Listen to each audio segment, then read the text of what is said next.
नमो भगवते वासुदेवाय। राधे राधे, हरे कृष्णा। स्वागत है आपका हमारे चैनल त्योहार गाइड पर।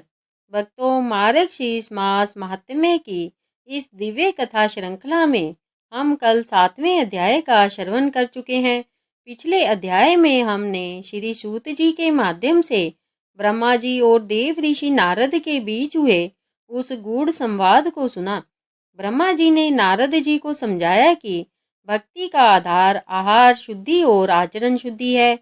हमने दुर्दमा नामक ब्राह्मण की कथा सुनी, जिसने मार्गशीर्ष में प्रातः स्नान तो किया, परंतु तामसिक आहार यानी अपवित्र भोजन का त्याग नहीं किया, जिस कारण उसका सारा पुण्य तप नष्ट हो गया। इस कथा ने हमें सिखाया कि जैसा अन्न वैसा मन। आज भक्तों, हम इस कथा यात्रा के श्री मार्गशीर्ष मास महात्म्य के 8वें अध्याय में प्रवेश कर रहे हैं। जब देव ऋषि नारद ने आहार शुद्धि का यह रहस्य जान लिया, तब उनके मन में स्थान शुद्धि यानी पवित्र स्थान को लेकर एक और गहरी जिज्ञासा उत्पन्न हुई।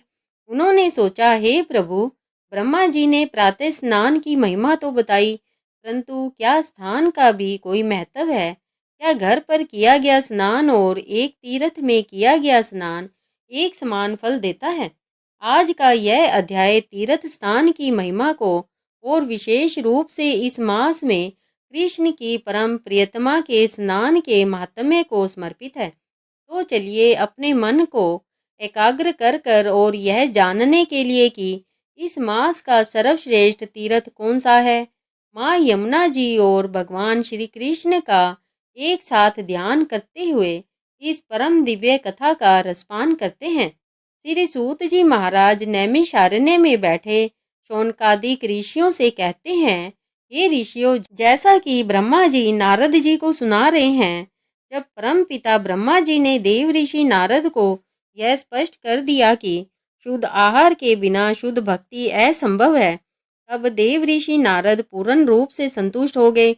परंतु वे कलयुग के जीवों के लिए मोक्ष का हर संभव मार्ग जान लेना चाहते थे। इसलिए उन्होंने अपनी वीणा को संभालते हुए पुनः हाथ जोड़कर अपने पिता ब्रह्मा जी से एक और गूढ़ प्रश्न पूछा। हे पिताश्री, हे सर्वज्ञाता, आपने तप, प्रातः स्नान, दान, नाम जाप और आहार शुद्धि का मार्ग तो दिखाया, परंतु हे प्रभु, मेरे मन में एक और शंका है, जिसका समाधान केवल आप ही कर सकते हैं। हे ब्रह्मदेव, नारद जी ने पूछा, आपने अध्याय 2 में कहा था कि जो प्राणी तीर्थ तक जाने में असमर्थ हो, वे घर पर ही स्नान कर कर पुण्य पा सकते हैं। यह आपकी करुणा है, परंतु जो प्राणी समर्थ है, उनके लिए घर में किए गए स्नान और तीर्थ में किए गए स्नान के पुण्य फल में क्या अंतर है? क्या स्थान का कोई महत्व है? कृपया कर कर मुझे इस मार्गशीर्ष मास में तीर्थ स्थान की विशेष महिमा के बारे में बताइए।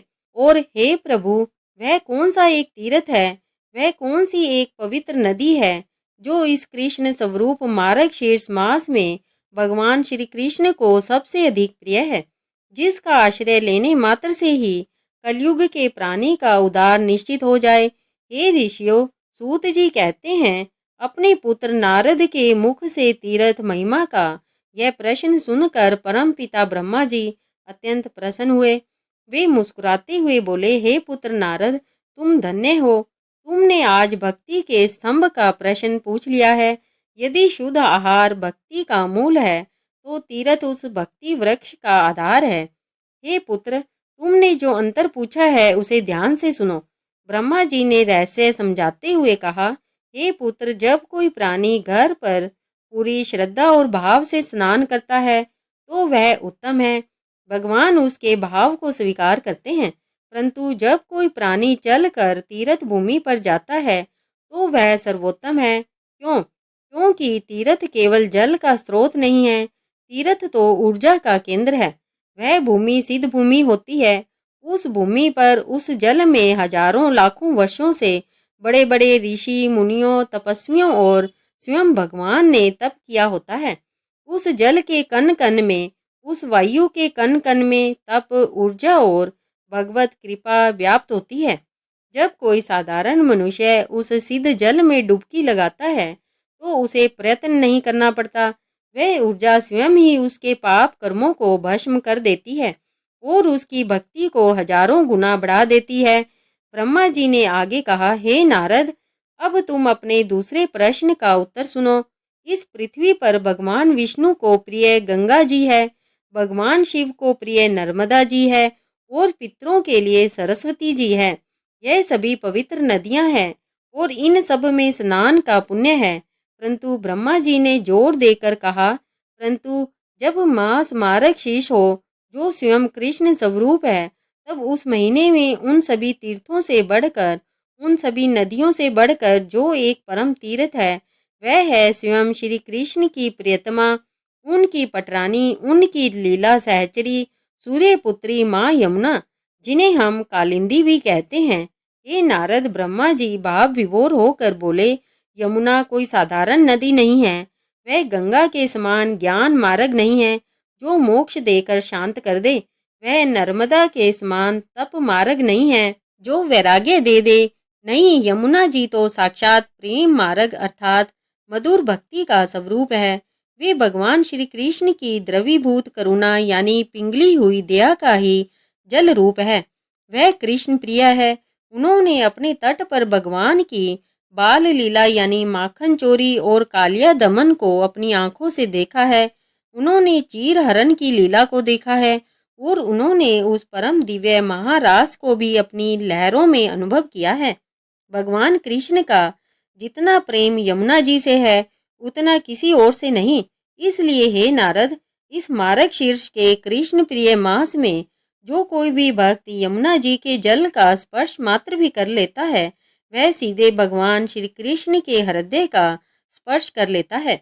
ब्रह्मा जी यमुना महिमा को सिद्ध करने के लिए नारद जी को एक अत्यंत अद्भुत अज्ञात पुण्य अनजाने में मिला पुण्य की कथा सुनाई। वे बोले, हे नारद सुनो, द्वापर युग में मथुरा नगरी के पास ही दुर्मुख नाम का एक महापापी दुराचारी व्याध रहता था। उसका नाम ही दुर्मुख कड़वे बोल वाला था और उसके कर्म भी दुष्ट थे। उसने अपने जीवन में कोई ऐसा पाप नहीं था जो ना किया हो। हजारों निर्दोष पशु पक्षियों की जीव हत्या, मनुष्यों की चोरी, लूटपाट, पर स्त्री गमन, मदिरा पान, वह पाप का चलता फिरता विग्रह था। नगर के लोग उसके नाम से कांपते थे। एक दिन वह व्याध किसी बड़े राजकीय अपराध जैसे राजकोष की चोरी में पकड़ा गया। राजा के सैनिक उसे पकड़ने के लिए भालों और तलवारों के साथ उसके पीछे दौड़ पड़े। वह दुर्मुख व्याध अपनी जान बचाने के लिए अंधाधुंध भागा। वह भागते भागते थक हार कर मथुरा में यमुना जी के तट पर आ पहुंचा। उसने पीछे मुड़कर देखा तो सैनिक बिल्कुल निकट आ चुके थे। उसे बचने का कोई और मार्ग नहीं सूझा, तो वह छिपने के उद्देश्य से उन सैनिकों से अपनी जान बचाने के लिए यमुना जी के उस गहरे शीतल जल में कूद पड़ा। हे नारद, अब तुम देखो, उस दुर्मुख व्याध के मन में भक्ति या पुण्य का लेश मात्र भी भाव नहीं था। वह तो केवल अपने प्राण बचाने के लिए उस जल में छिपा था। देव योग से जिस दिन वह यमुना जी में कूदा, वह दिन मार्गशीर्ष मास के कृष्ण पक्ष का एक अत्यंत पवित्र दिन था। वह उस बर्फीले जल में घंटों तक कांपता हुआ छिपा रहा ताकि सैनिक चले जाएं। हे नारद, वह नहीं जानता था कि वह क्या कर रहा है, परंतु मार्गशीर्ष के पुण्य जल ने, यमुना के पवित्र जल ने अपना प्रभाव दिखाना आरंभ कर दिया था। वह अज्ञात पुण्य उस महापापी के खाते में उसी क्षण जमा हो गया। उस जल ने उसके बाहरी शरीर के साथ साथ उसके भीतरी पापों को भी धोना आरंभ कर दिया था। खैर, उस दिन तो वह बच गया, परंतु कुछ वर्षों बाद जब वह दुर्मुख व्याध अपनी आयु पूरी कर कर रोगों से ग्रस्त होकर मरा, तो उसके पाप कर्मों का हिसाब लेकर यमराज के भयंकर काले कलूटे पाशधारी दूत यमदूत उसे लेने आए। वे उसे घसीटते हुए नरक की ओर ले जाने लगे। परंतु भक्तों, वे अभी नगर की सीमा से बाहर निकले ही थे कि तभी आकाश मार्ग से सूर्य के समान तेजवान चतुर्भुजधारी भगवान विष्णु के दिव्य पार्षद विष्णु दूत दिव्य विमान लेकर वहां प्रकट हो गए। विष्णु दूतों ने यमदूतों को गरजते हुए रोका। ठहरो, छोड़ दो इस आत्मा को। यह नरक का अधिकारी नहीं है। यमदूतों ने क्रोध से कहा, हे विष्णु दूतों, आप धर्म विरुद्ध आचरण क्यों कर रहे हैं? यह दुर्मुख महापापी है। इसने जीवन भर जीव हत्या और पाप किए हैं। इसे तो कुंभी पाक नरक में घोर यातना मिलनी चाहिए। यह हमारा अधिकारी है। तब विष्णु दूतों ने मुस्कुराते हुए मार्गशीर्ष और यमुना की वह अमोघ महिमा बताई, जिसे सुनकर यमदूत भी कांप उठे।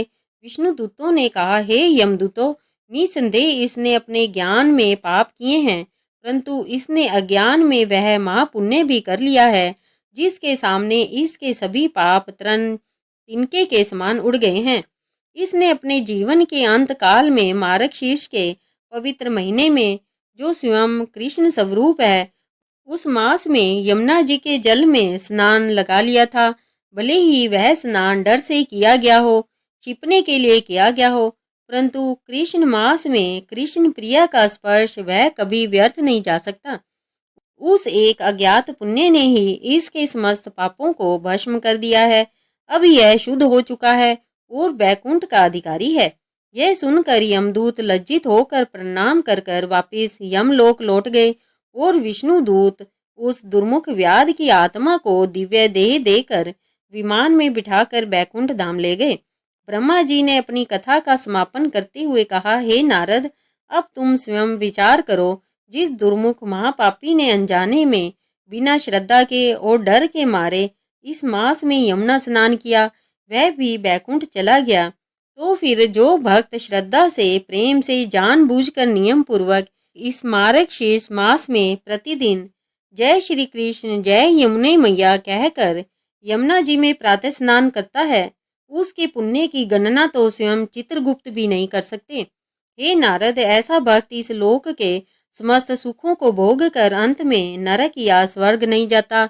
वह तो सीधे गोलोक धाम में भगवान कृष्ण की नित्य लीला में प्रवेश कर जाता है। इस प्रकार श्री सूत जी महाराज ने नैमिषारण्य में बैठे शौनकादिक ऋषियों को बताया कि कैसे परम पिता ब्रह्मा जी ने देव ऋषि नारद जी को मार्गशीर्ष मास में तीर्थ स्थान विशेषकर यमुना जी का यह अमोघ महात्म्य सुनाया। भक्तों, यह था मार्गशीर्ष महात्म्य का 8वां अध्याय। इस अध्याय ने हमें यह सिखाया कि यह कृष्ण मास इतना शक्तिशाली है कि इसमें अनजाने में किया गया पुण्य भी हमारे जाने पहचाने पापों पर भारी पड़ जाता है और इस महीने में यमुना जी की शरण लेने से हमें सीधे श्री कृष्ण की शरण प्राप्त होती है। उम्मीद है कि आपको मार्गशीर्ष महात्म्य के 8वें अध्याय की यह दिव्य, विस्तृत और भावपूर्ण कथा पसंद आई होगी। यमुना महिमा को सुनने के बाद नारद जी के मन में क्या नई जिज्ञासा उठी और ब्रह्मा जी ने इस मास में श्रीमद् भागवत कथा के श्रवण का क्या विशेष फल बताया, यह सब हम जानेंगे कल 9वें अध्याय की परम दिव्य कथा में। यदि यह कथा आपके हृदय को छू गई हो और आपके मन में भी यमुना स्नान की इच्छा जागृत हुई हो, तो कृपया इस वीडियो को अपना स्नेह यानी पसंद दे। इस पुण्य कथा को अपने तक ही सीमित ना रखे, इसे अपने परिवारजनों और मित्रों के साथ साझा यानी शेयर अवश्य करें, ताकि वे भी जान सके कि मार्गशीर्ष मास में यमुना स्नान का कितना बड़ा महात्म्य है। और यदि आप हमारे चैनल त्योहार गाइड पर नए हैं या अभी तक जुड़े नहीं हैं, तो भविष्य में आने वाले सभी अध्यायों, एकादशी कथाओं और व्रतों की जानकारी के लिए चैनल को सब्सक्राइब करना बिल्कुल ना भूलें। कमेंट बॉक्स में जय श्री कृष्णा या जय यमुना महारानी लिखना ना भूलें। भगवान श्री कृष्ण और माँ यमुना की असीम कृपा आप सभी भक्तों पर सदा बनी रहे। इसी मंगल कामना के साथ अब मुझे आज्ञा दीजिए। राधे राधे, हरे कृष्णा।